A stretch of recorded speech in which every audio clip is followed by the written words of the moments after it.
a microphone over there. I went, uh-oh. Yeah, and I could see you fighting back. I won't do that to you. But she enjoys it so much, how can you I stop know, her? it was, She loves to sing. Well, those of you who've given a talk up here, you know that you have all sorts of ideas, and then somewhere along the line, those ideas start just morphing into something else. Because I started reading different parts of what is St. Patrick's Day on the computer.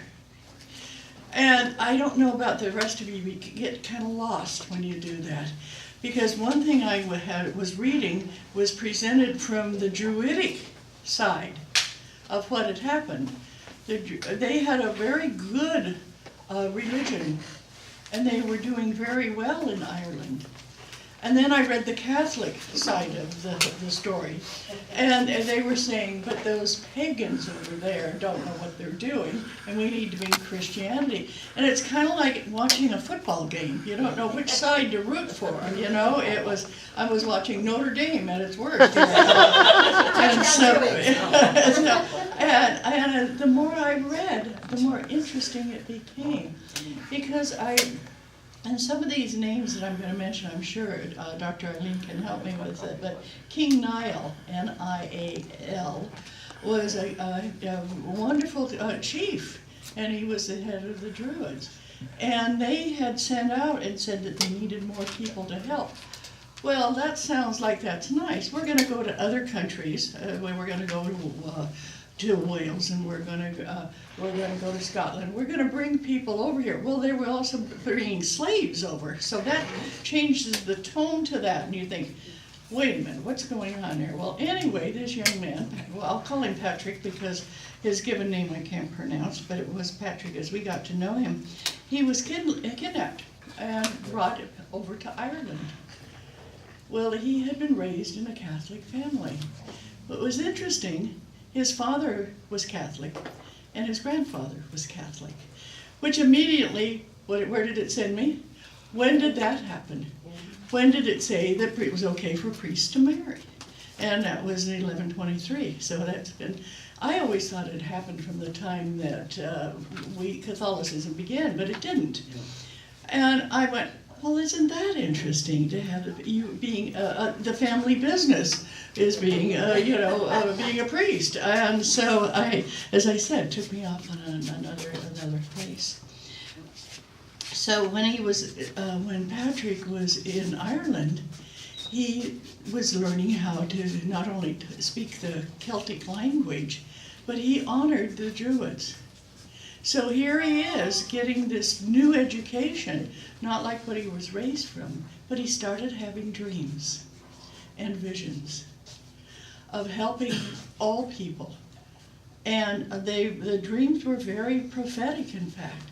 So I like the fact that we have a spiritualist Catholic Druid amongst us, you know? I'm looking at a few of us are that, yeah. And he talked about the religious fervor he would get into from some of these dreams. And sometimes we do that when you're singing, when you're praying, you get into that state. And all of this religious zeal and all of these wonderful dreams, he decided he too would become a priest. Well, he was so good at it. He inherited it too, you know. He went back and he started studying and started working more. And doing that, he was raised to become a bishop. Now, he was very young at this time. He wasn't even through his 30s at this time, and now he was a bishop. And he was living not in Ireland, he was living in different areas of Great Britain. Sometimes he was living in Wales, depending on where he was needed is where he was. So what happened, he was asked by our wonderful Constantine, no it wasn't either, I'm lying, I forget what the name of the head of the church was at that time. But anyway, if he would go and evangelize, what's another word for evangelize? Proselytize. Proselytize. Somebody else had said corrupt, yeah. The people of Ireland, because after all they were pagans, because they didn't believe in Christ. So he went over there, and he had such a way with words and energy.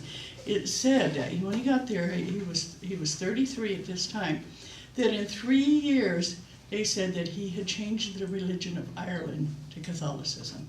Well, we know that's not true because there were still a lot of other beings there. But he was given a lot of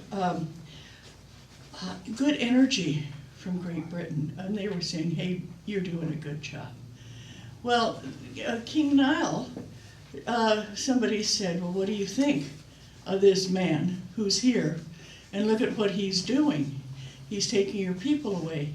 And he said, no, virtually, he's a nice guy. And it dawned on me, that's exactly what some of the chieftains said of our Native American tribes when the people came from Great Britain. Oh, well, they're nice guys, you know, and then look what happened, you know. And that's virtually what happened in Ireland, that they were welcomed instead of saying, no, we don't want you here. And then it started getting where more and more the Catholicism took over as the religion of the land. And one of the things that he did to show King Niall what it was like, he showed that Catholicism was like a shamrock because of the 3 leaves of the shamrock. And that's the Father, the Son, and the Holy Ghost all in one.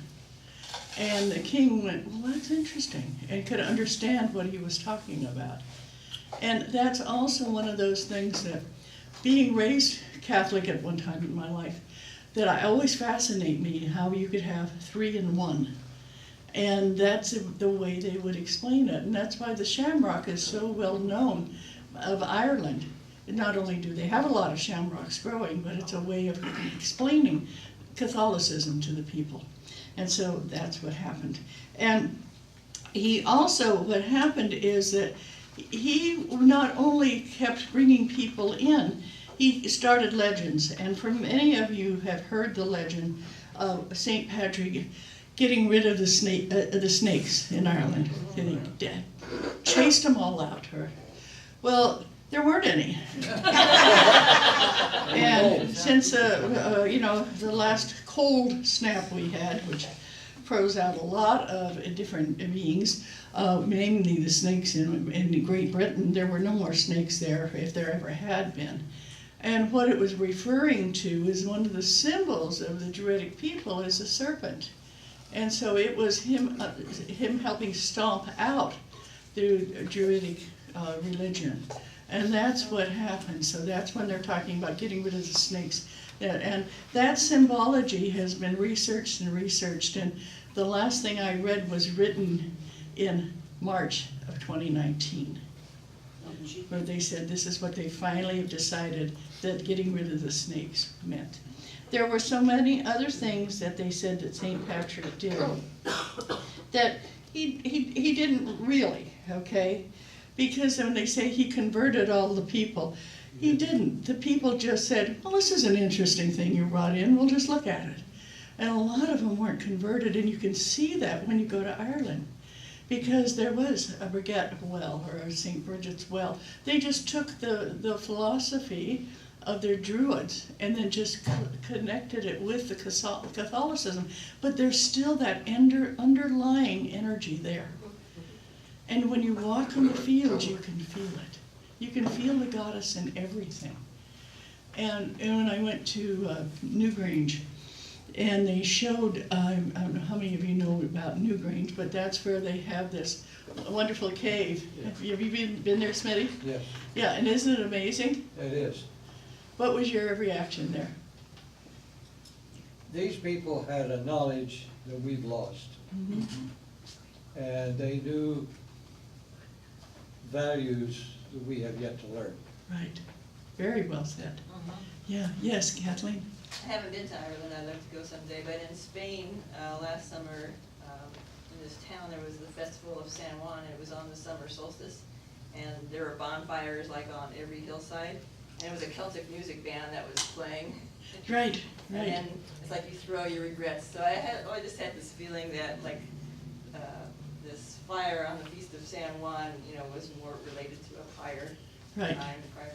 Yes, Dr. Eileen. Just to fill in for that, they discovered Druidic artifacts in Galicia, Spain, prior to their presence in Ireland. Yeah. And the theory was that because the most sacred tree is the oak tree, in Ireland at that time, it would have been the yew tree, so they felt that the Druids had to have come from someplace where the oak tree was more revered, and prior to Galicia, Spain, they were in Portugal.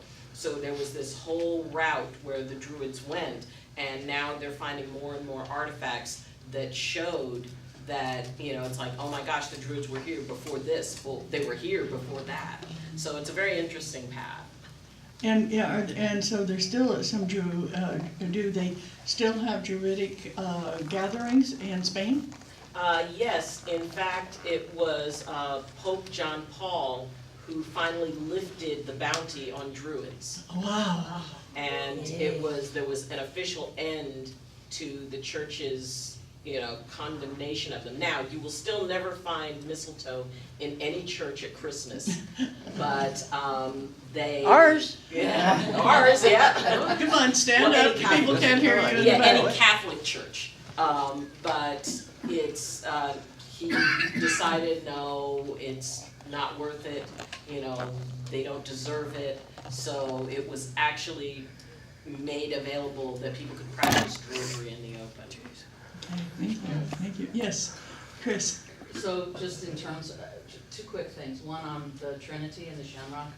A friend of mine, devout Catholic, explained it as the three phases of water. Ice, water, and steam can coexist. And that was helpful for some friends. Right. But on the topic of the spread of Celticness, so the word Celtic with a K linguistically is the same as a G. Portugal is the port into the Gallic arena. Wales, W is also a G, Wales is the same word, Gallic is the same word, and it turns out that the Celts actually spread as far as Hungary. And you can actually find this wide swath, and it's viewed as linguistic, archaic. One of the ways that they can find it is the archaic language, is the vocabulary from the Good. Thank you all for sharing. I really do appreciate that. And when you mentioned that, when I was in Dublin, we went to Trinity Church and saw the Book of Kells. And if you ever travel to Ireland, do that. You walk into the room and you can feel the energy of this ancient writings. And it's under glass, of course, but still through bulletproof glass, you can feel the energy. It's an amazing thing. Where is this? Trinity College. The Trinity is the church right there. Yeah, very, very interesting to hear that. Yeah. Anyway, I found the Pope Celestine. Remember I said Constantine? I knew I'd find it in all of this paperwork I started. But in studying about this and reading about this, I was so amazed at what different people had said. This one man said, scratch a bit of the thin topsoil of Irish Catholicism and you will find the solid bedrock of Irish paganism, meaning you will find the Druidic. Now, Dr. Eileen, what's the difference between being a pagan and being a Druid? Well, technically, Druidry is not in and of itself a religion. It is an excellent spiritual practice, and you know, it is something that a lot of people embrace as a religion. But it does not have a Bible. It does not have a specific set of rules. It has philosophies, but it is not something that has to be. Anyone of any faith can be a Druid. Anyone of any spiritual practice can be a Druid.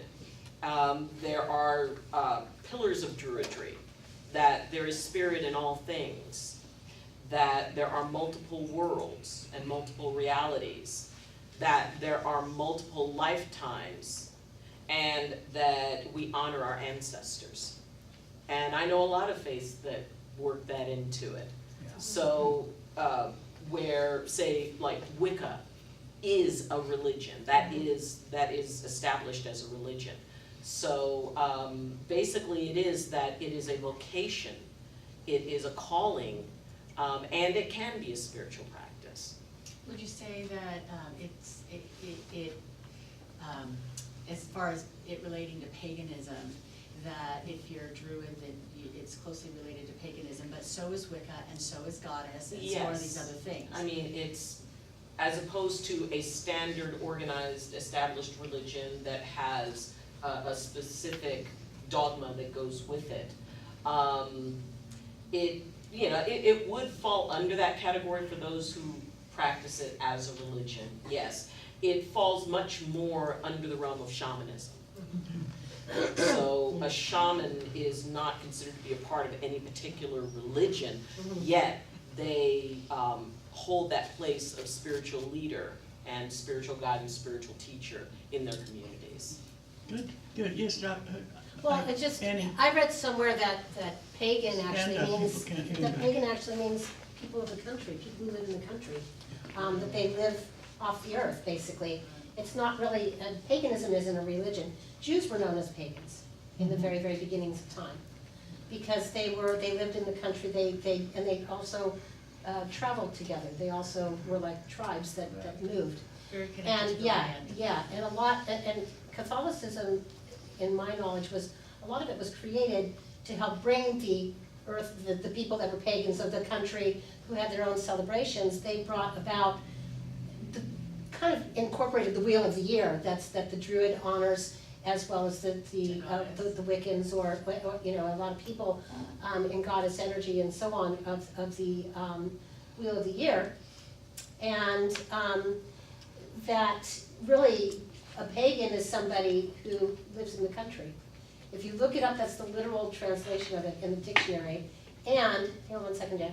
And then heathen is somebody who lived in the heath. But I have a good friend who told me that growing up Catholic was what helped her find Wicca and Druidism, because her first goddess was Mother Mary. Right.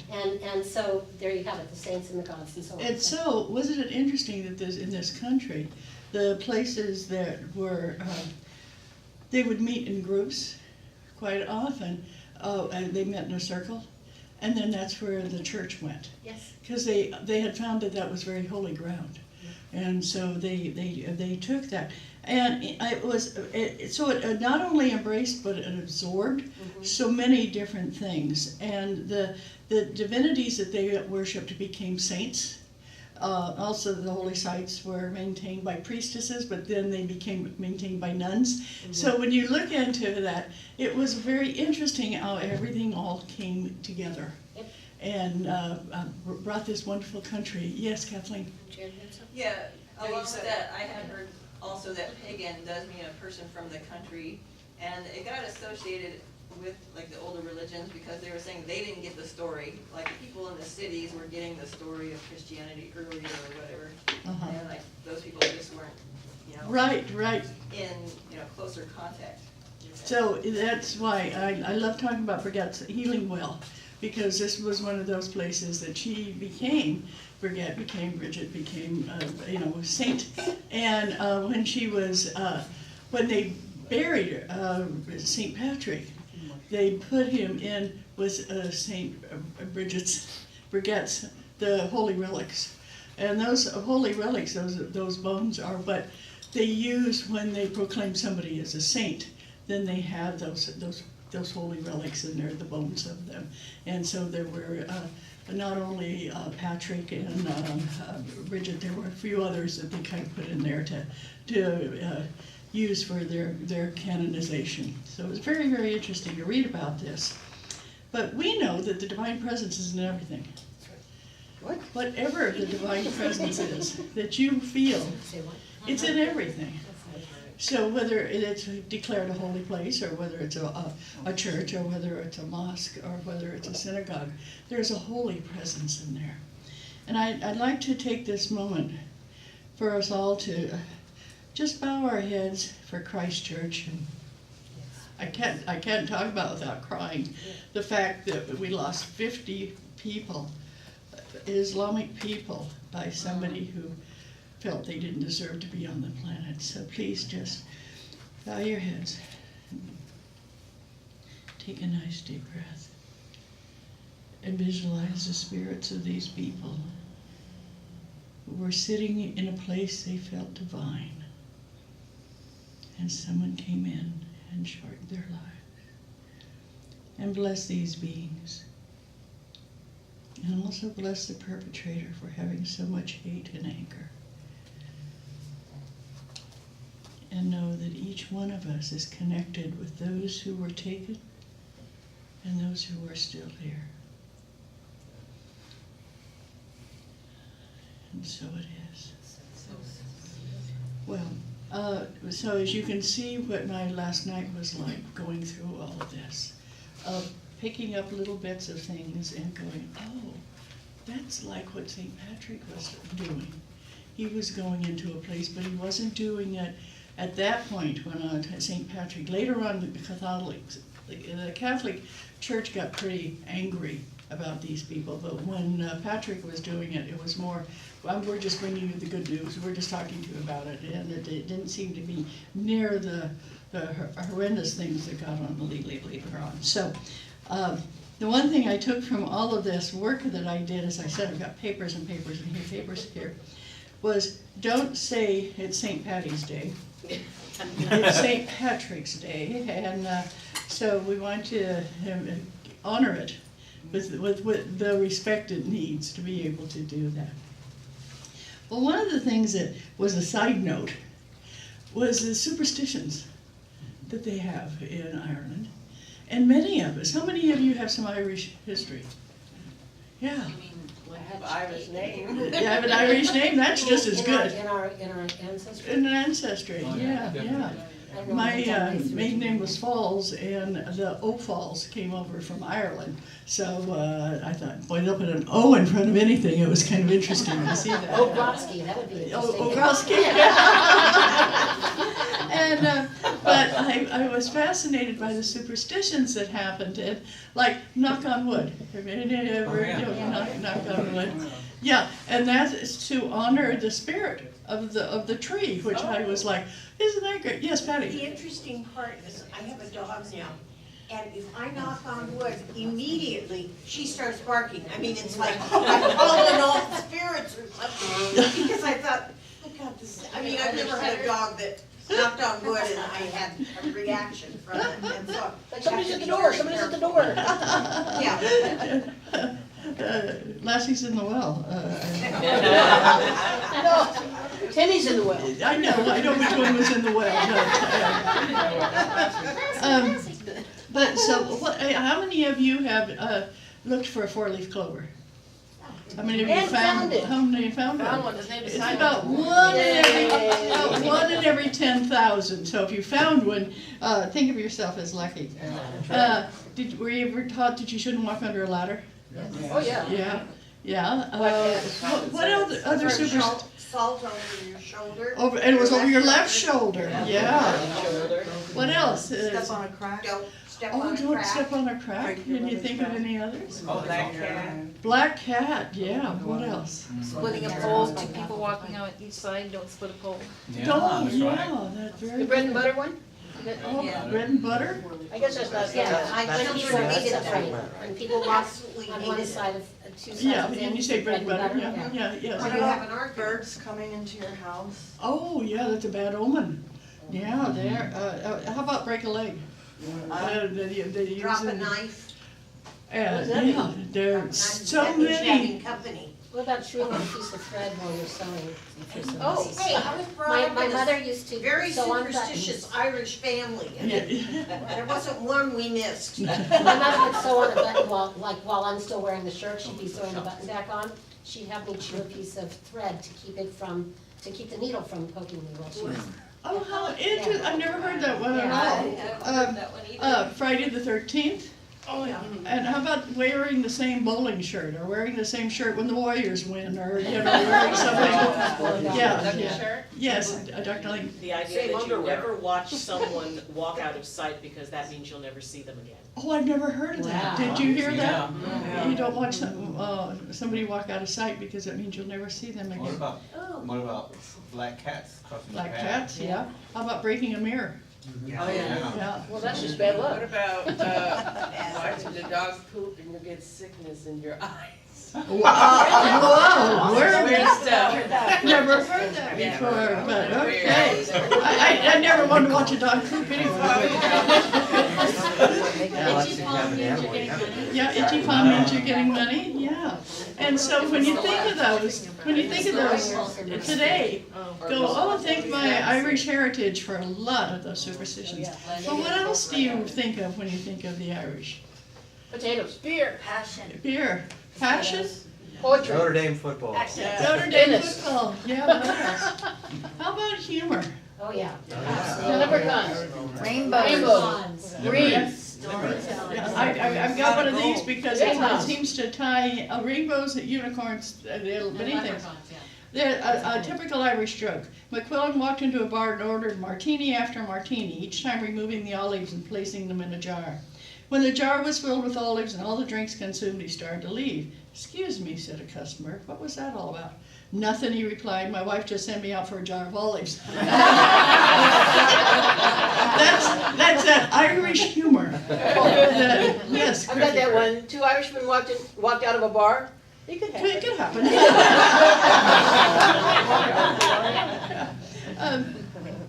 And you think of that, and a lot of it has to do with alcohol, because a lot of alcohol is consumed when you're celebrating.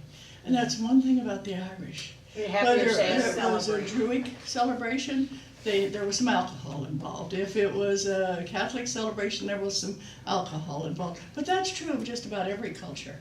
When you have a celebration, you get people around. Poutine, Irish, moonshine. Irish moonshine is what? Poutine. Poutine. Yeah, that's right. Or in some areas pronounce it poutine. Poutine. Oh my gosh, I never heard of that. Thank you. Yes, Clyde.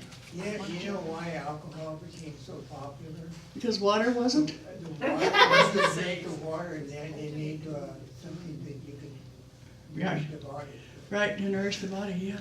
Well, in the pubs in Ireland, I mean, that's really your community. That's where you go to eat, that's where you go to meet your friends, that's where you go for the music, that's where, it's the place. Pub is short for public house. Yeah, it is a short for public house. Well, there you go. I always thought it was We need some. nature. Okay, here's Irish philosophy. There are only two things to worry about. Either you are well or you are sick. If you are well, then there is nothing to worry about. If you are sick, there are two things to worry about. Either you will get well or you will die.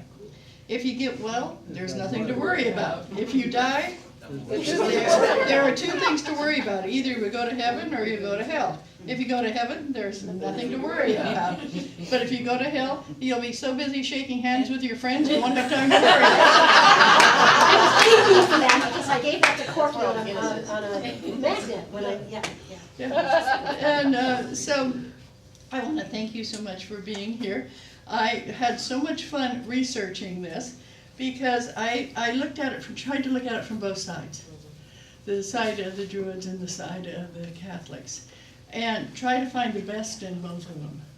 And I think that's what you need to do right now about everything. About gender, male and female, about the political parties, Democrat and Republican. Start finding the best in everything. Because if you're always looking for the worst, you'll probably end up shaking hands with everybody. Thank you so very much, and now we're going to listen to the choir.